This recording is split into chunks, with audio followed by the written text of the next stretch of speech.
Hey everybody, welcome back to the program. Now today I want to talk about collecting, or more specifically, a realization I had recently. And that is, a collection should be a reflection of who you are.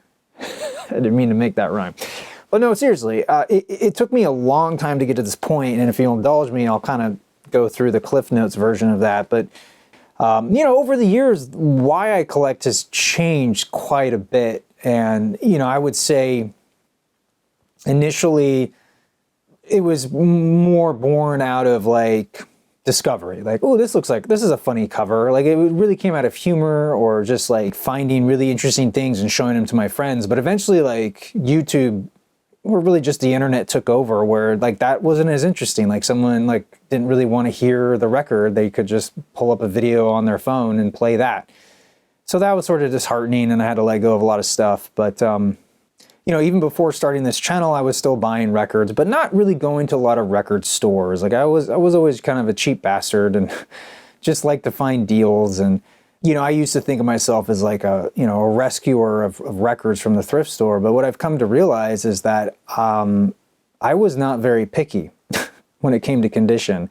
Like I kind of did a cursory thing, but like going back through my collection again, a lot of these records I thought were like total scores at thrift stores. Come to find out, oh man, that's pretty beat up. Like I don't know what I was thinking. Like some of this stuff, I was a high schooler and I was just stoked to have the record. I didn't care about condition.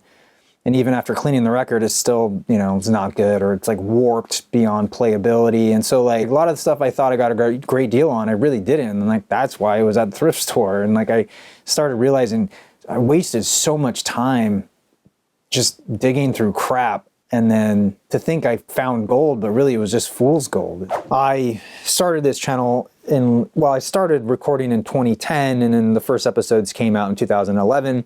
And, it started becoming like, ooh, I got to buy that record to talk about it. And for some reason, like there was this, I put it in my mind that like, especially when I started doing an episode a week and I started coming up with like awesome finds and like doing that, like I felt like obligated to buy more records to then showcase to all of you as a piece of content, just to keep things moving. And like I felt the need that I had to have every record I talked about, and that can get really expensive.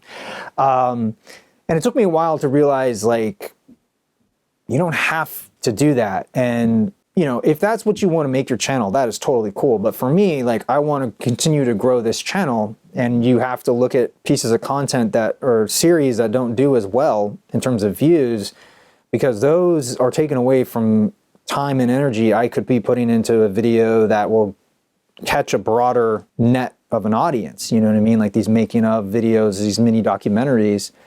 And I also really like making those, so it's like a win-win. But I felt like this obligation to continue making these things, and then because of my position, it's sort of unique where records started getting sent to me. And like I was really jazzed about that, and it's hard to say no sometimes. And like over the years, I've learned to be much more picky and just to be honest, and also to just kind of be okay saying no to certain things. Because like, even though it's like, yeah, free records, you're still obligated to talk about it and showcase it. And that all takes time and work, and it takes away time from doing other stuff I'd rather be doing. So, I always have to weigh, do I really want to talk about this? Even though it's free, it's really not. And, I put a lot of pride into the videos that I make, so I don't want to just like, do an okay job. I want to do a great job. So yeah, I mean, my collection started to really grow because, like I said, records getting sent to me, thinking I have to own every album that I talk about. And then, like, I would say, like, a third thing was, like, in my head, like, I was creating this mystique. Like, I wanted the collection to have a little bit of everything. Like, I imagined, like, these tastemakers would come over, or these, like, icons of the music industry, or even, like, another YouTuber to, like, come here and be, like, impressed with, like, this variety of music. Like, somehow that was gonna, show how, like, eclectic I am or something. And, like that's all well and good, but it ended up becoming like very generic, or like I don't have a lot of attachment. Like, why do I have this album versus that album? Like, it just became this like need to have a little bit of everything to, I don't know, legitimize myself, to impress people, And what happened was right around, when I built these record racks to store all the records, I realized very quickly that not all the records were going to fit in there, and I had to start letting go of stuff. And it was like the first time in a long time I started to really pare it down. And what I've come to find out is this, like, a lot of this stuff, I don't need to own it, or I don't love it enough. Unlike other collectibles, when it comes to vinyl, it's almost like it never ends. Like, you can never have one of every copy, because they're all, there's all these different little nuanced differences, especially if they're vintage pressings. And so, like, I commend you if that's what you go for it, do it. I mean, there's people who have multiple copies of Dark Side of the Moon, and I myself have 3, and I have like 7 copies of Sgt. Pepper's. But if I wasn't doing this channel, would I have that many copies? Probably not. So yeah, I do have this sort of thing where, like, some records are definitely I want to keep for the show, and some I absolutely love, and some cross over.